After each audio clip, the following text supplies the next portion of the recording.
Europe 1. Le vrai faux, bonjour Géraldine Vosner. Bonjour Patrick, bonjour à tous. Et la question migratoire qui enflamme l'Europe. Le leader de la France insoumise s'inquiète du durcissement observé dans plusieurs pays contre les migrants. Les Allemands réclament plus d'expulsions, plaçant la chancelière Angela Merkel dans une position difficile. Jean-Luc Mélenchon dénonce une forme d'hypocrisie. L'immigration syrienne, je veux dire, elle a fait une bonne affaire, parce que ceux qui arrivaient là, c'est des gens formés, c'est des médecins, des ingénieurs et le reste. Pour les Allemands, qui sont une population vieillissante, c'est une affaire en or, cette immigration. Il faudrait peut-être arrêter de raconter des salades sur les gens qui arrivent. Ce sont des gens courageux, dévoués, qui se sont mis au boulot aussitôt.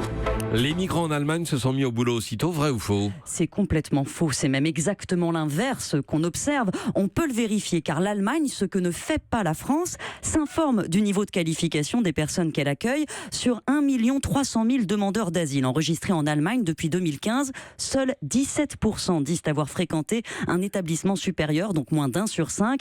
La majorité, en fait, n'a pas dépassé le collège. Les médecins, les ingénieurs sont très minoritaires, moins de 2% du total. Et les migrants syriens, plus souvent diplômés, c'est vrai, ne trouvent pas davantage de travail. Aujourd'hui, 69 000 Syriens occupent un vrai emploi en Allemagne. Ils cotisent, soit 1 Syrien sur 7. En fait, 85% d'entre eux, pour vivre, dépendent de l'aide sociale. Et c'est la réalité que découvrent les Allemands. L'intégration est difficile pour les réfugiés en dépit des programmes de formation, des aides. Seules 150 000 personnes venant des principaux pays producteurs d'asile ont trouvé un emploi stable depuis 2015.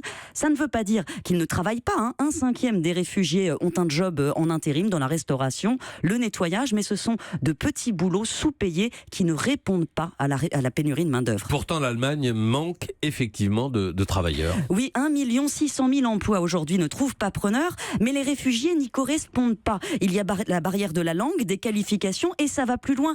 Un mécanicien qui travaillait dans l'automobile en Irak, par exemple, ne connaît rien à la mécatronique. Or, c'est de cela dont l'industrie allemande a besoin. Dans la construction, les niveaux de connaissances sont sans comparaison. Résultat, les réfugiés doivent tout reprendre à zéro.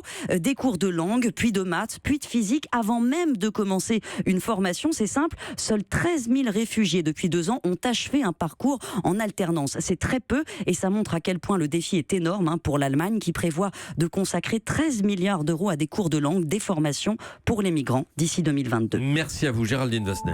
Europe 1.